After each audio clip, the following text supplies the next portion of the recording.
Well,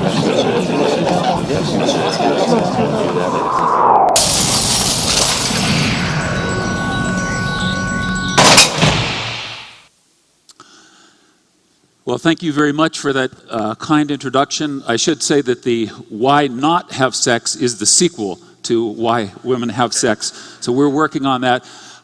Before I talk, I should also acknowledge my co-author, Professor Cindy Meston, who worked with me on all of this work. I wouldn't be presumptuous enough to think that as a male I could fully understand why women have sex.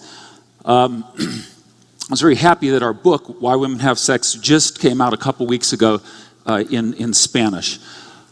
So, now if we look at it from an evolutionary perspective, the answer to the question why women have sex is deceptively simple, to impel intercourse leading to successful conception. I mean, it is a remarkable fact that everyone in this room is an evolutionary success story. That is, we are all descendants of a long and unbroken line of ancestors who all succeeded at the many tasks required to having sex. So, selecting a mate, attracting a mate, keeping a mate at least long enough for successful conception to occur. But it's more complicated than that, as it turns out. And the more we studied women's sexuality, the more complicated it got. Of course, Freud and others, men have been asking the question for centuries, what do women want? And I think part of the answer for why we haven't been able to answer that question is because it's very complicated. In fact, more complicated, as I hope you'll see, than male sexuality. Now, one of the things that we did is we simply started by asking a large number of people, men and women, why do you have sex? List the reasons. And from this initial study, we came up with 237 somewhat distinct reasons for why people have sex. Now, of course, it depends on whether you are a lumper or a splitter, so we've factor analyzed these, and so you can look at a smaller number of large factors or a larger number of small reasons. And the sample was very diverse. So the women in our sample ranged tremendously in age, ethnicity, religious background, sexual orientation, socioeconomic status, and many other variables. So here's just to give you a little bit of a feel for some of the answers that we got. Altruistic, I wanted to boost my partner's self-esteem. So they're not saying, I want to have sex to reproduce. They're hoping to boost their partner's self-esteem. Evil, this is the one that disturbed me. I wanted to give someone else a sexually transmitted disease. Hopefully, no one in this room will encounter anyone with that sexual motivation. Some were very mundane. Why do you have sex? Because it feels good. Or some said, because I was bored, there was nothing else to do. Some had sex for spiritual reasons, to get closer to God. And this, I don't know whether this will play into the debate tomorrow about whether the universe has meaning, but there it is. It was a finding. We hadn't predicted it, but some women said to get closer to God. Mate attraction. Some women say they have sex to trap a partner or to attract a partner. Some women use short-term sexuality and then do what I call the bait and switch tactic, where they present themselves as a costless sexual opportunity and then convert it into a long-term mating, usually by infiltrating the male's mind, and so until he realizes one day, he wakes up, realizes he cannot live without her. Making up. So I wanted to make up after a fight. So some women use sex as makeup, as a makeup function. Breaking up. So I wanted to get rid of my partner, so I had sex with someone else. An ego boost. I wanted to boost my self-esteem, but also ego deflation. Some women said I wanted to feel used and degraded. So this gives you anyway a little bit of a feel for the tremendous variety of reasons for why women have sex. Now I want to talk a little bit about the evolution of sexual attraction. So what we're looking for, what's looking for us. Some women feel that the right men are not looking for them. Now, there are four key features of human reproductive biology that I think are central to understanding female sexuality. One, fertilization occurs internally within women, not within men. Now, this is not a law of the biological universe, because in some species fertilization occurs externally to both sexes, and in a few the male implants his gamete, the female implants her gamete within the male, and it is the male who incubates the egg. But in our species and in all 257 species of primates, of which we are one, in all 4,000 species of mammals, of which we are one, fertilization occurs internally within the female, not within the male. Second, heavy obligatory parental investment. And this is just a cumbersome term to mean what is the minimum investment a woman has to put in to produce a single child. So what is that investment? What is the minimum investment? What do you think? 9 months, right? And it's obligatory. It's not, women can't say, I really prefer to invest only 3.5 months. I'm very busy with my career. It's obligatory. It's just a fact of our reproductive biology. What is the minimum investment a man has to put in to produce that same child? Okay, a guy said 5 minutes, and then a woman here said 1 minute. Well, there are individual differences. But even if it's 5 minutes, 5 hours, 5 days, it's clearly substantially less than women have to put in. This is a very important feature. Third, concealed ovulation. If you compare human females to chimpanzee females, chimpanzees are our closest primate relative. Chimpanzee female comes into estrus. You have bright red genital swellings, olfactory cues that males can pick up a football field away and go into a kind of sexual frenzy. Most of the mating takes place during that estrus period, not all, but most. And then after that, the males are largely indifferent to the females. In our species, ovulation is cryptic or concealed or relatively so. So I did have one graduate student who claimed that he could detect when women were ovulating, but it turned out he had many claims that were false. And he got kicked out. So now, as recent research suggests that there are actually some subtle changes in women's physical appearance, their scents, their facial features, and even their vocal features that change in subtle ways with ovulation, but still it's relatively cryptic compared to chimpanzee. Now, a couple of consequences. Okay, one is based on what we know about Trivers' theory of parental investment and sexual selection. The sex that invests more tends to be choosier, tends to be more discriminating, tends to be more selective about their mating partners, and that's one of the fundamental laws of women's sexual strategies, is choosiness. Choosiness about who they have sex with, when they have sex, under what circumstances they have sex, and so they are highly choosy. Now, what should they be choosy about? Well, evolutionary biologists distinguish two broad classes of benefits on which choice should be based: genetic benefits and resource benefits. Now, it gets, of course, more complicated because there are different varieties of genetic benefits. So there are complementary genes, there are diverse genes, there are genes for good health, and there are even what are called sexy son genes, so that some women, according to one theory advanced by R.A. Fisher in 1930, some females have sex with men who are desirable to other females because the function of that will be to produce sexy sons who are sexually attractive in the next generation, so that the woman who chose this sexy male does not increase her reproductive output directly through number of offspring, but increases the number of grandchildren she has through her sexy sons. Now, and of course, the resource benefits are also variable. Matt Ridley mentioned division of labor, whereby men give meat in exchange for tubers or other gathered items. Well, another thing is exchange of meat for sex. And that sort of barter has a very deep evolutionary history.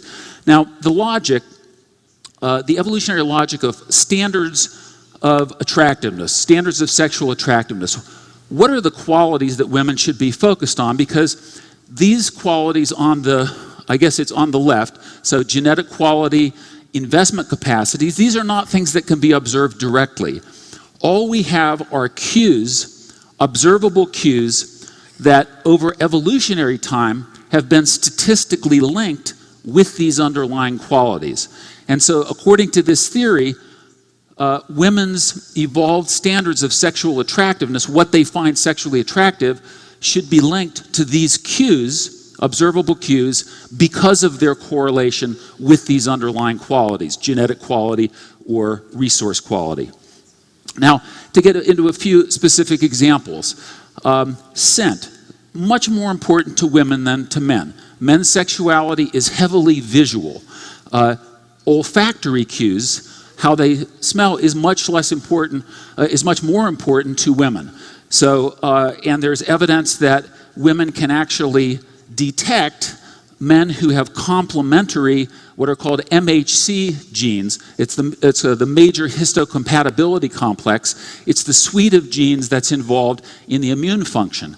And it turns out if a woman mates with a man who's dissimilar to herself in this suite of genes that's involved in immune function, then her children have a healthier immune system. Symmetry is another one. We are a bilaterally symmetrical species, and what causes asymmetries are either mutations or environmental insults. So disease, accidents, things that occur during your lifetime that create asymmetries. And so symmetry is a cue to both genetic quality and to a history of relatively good health. Now, I'd like to do a quick experiment here very briefly. Women in the room, which man do you find most sexually attractive? The one on the right, or the one in the middle, or the one on the left? And for men, which man would you be most worried about if he became best friends with your girlfriend or your wife? Well, it turns out that the answer is context dependent. It depends on whether the woman is ovulating. So women who are ovulating find the man who is more masculine, the man on the left, more sexually attractive. And then when she's not ovulating, she prefers men more like in the middle. So there's a shift toward a preference for masculine features, masculine vocal qualities, masculine faces, and also masculine torsos. The classic V-shaped torso, a high shoulder to hip ratio as it's called. And women also shift according to whether they're pursuing a short-term mating strategy or a long-term mating strategy. So women who were pursuing a short-term mating strategy find the more masculine men more sexually attractive. If they're pursuing a long-term mating strategy, the somewhat less masculine men. So this is just what I said, face, torso, and voice, and this is just the same thing graphed. Personality turns out to be very important. A man's sexual attractiveness depends on his personality. And one of the aspects of personality is confidence. Women find insecurity, so men who are quivering masses of insecurity and nervousness and anxiety, that is not a sexual turn-on to most women. Also, women like a sense of humor, a man with a sense of humor. Some women in our study said that a man with a good sense of humor, that translates into fun in the bedroom. Now, not everyone is convinced of this. One comedian noted this. He said, one of the things women claim is important in a man is sense of humor.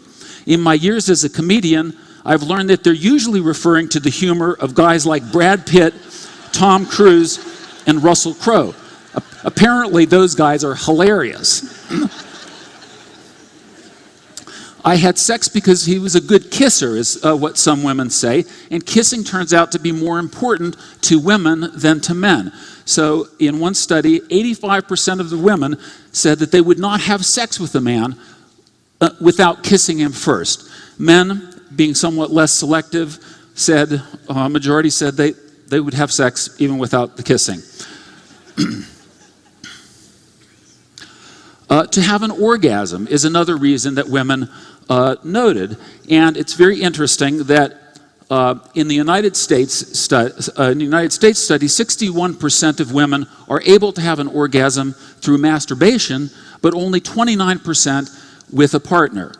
Now, orgasm, it's one of those interesting things that is highly variable across women and also within the same woman with different partners, and the same woman with the same partner at different times. So it's one of these, in sharp contrast to male orgasm, which tends to be more predictable and reliable and so forth. Now, we know that when women have orgasm, they release oxytocin, which is very interesting because there are three main circumstances in which women experience a burst of oxytocin: when they have a sexual orgasm, when they give birth, and when they're breastfeeding. So it's likely, the evidence is pointing toward a bonding function involved in this if you look at the patterning of when women produce oxytocin. Now, men don't always know. If you've ever seen this movie, When Harry Met Sally, there's this great scene where Billy Crystal is arguing. Meg Ryan says, "Oh, yes, men don't often know." And Billy Crystal says, "Oh, yes, I know all the time." And so Meg Ryan goes into a simulated fake orgasm, which is very believable, at which point the woman at the next table looks over, calls the waiter over and says, "I'll have what she's having." Now, I'm getting low on time, so I think I'm going to skip this. Just the bottom line is that we still don't know whether there's an evolved function for female orgasm. Some evolutionists argue that there is no function, that it is a byproduct, and others argue that it does have a function. And these are the three leading hypotheses, and there's some evidence for all, but this is one of the issues we're currently investigating in our lab, is testing these different hypotheses. So the Mr. Right, that's a mate selection function. Women select men with whom they are most orgasmic.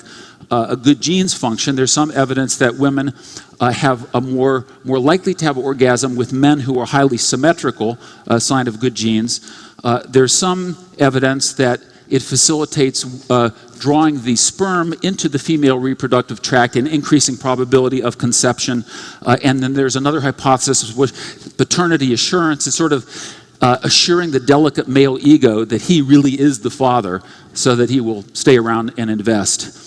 Now sex is what economists might call a fungible resource. That is, it can be converted into a wide variety of things, and women do. So this is what I call sexual economics. So in our sample, these were 5 reasons that women indicated. Wanted to have sex to get a job, to get a raise, to get a promotion. Someone offered me money for sex. Someone offered me drugs for sex. Now, there are many forms of sexual economics. Someone in the talk yesterday mentioned prostitution as the world's second oldest occupation, but there are a variety of others. Sugar daddies. Has everyone heard this phenomenon, sugar daddies? It turns out that there are websites that are sugar daddies looking for sugar babies, and where women and men go on. Some women go on looking for a man who will give them money in exchange, put them up in an apartment in exchange for sex now and then. And there are so many of these websites that there's actually one website devoted exclusively to evaluating the quality of the other sugar daddy, sugar baby websites. So sexual economics is alive and well, and it has many forms. This is one from our study. My boyfriend bought me a car a few years back. I wasn't in the mood for sex, but he was, so we had sex whenever he asked, at least for a couple of weeks.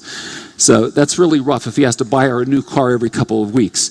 One woman said I had sex so that he'd take out the damn garbage. Sex for mate switching. So some women use sex to get out of one relationship and into another. One woman said, men are like soup. You always want to have one on the back burner. And sex with someone else sometimes makes women feel desirable and gives them the confidence to leave a bad relationship or to get over a breakup. So here's what one woman said: the best way to get over one man is to get under another man. Finally, sexual medicine. it turns out that sex, especially orgasm, has all kinds of positive health benefits, including getting rid of a headache. It's a cliche that women sometimes use, oh, I can't have sex because I have a headache. Now men can say there's actually good evidence that having sex will help get rid of that headache. So that excuse is no longer available. Now, I'm running out of time, so I'm going to have to skip this. Holding a baby, turns out, if you interact positively with the baby, that influences sexual attraction. If you're wearing a Burger King outfit, it decreases your sexual attraction. And then one more sexual motivation. Some people actually do have sex to make babies. So why women have sex is an extremely complicated thing. There are many, many different reasons, many functions. It depends on the woman's ovulation cycle. It depends on whether she's pursuing a short-term or long-term mating strategy. It depends on the man's personality, on his sense of humor, on the circumstances, the mood, how he smells, how symmetrical he is. It's very complex. I don't think that we've totally answered the question. Every week, every month, we find out something more about female sexuality, but I think we've made a little bit of progress since the days of Sigmund Freud. Muchas gracias. Bravo.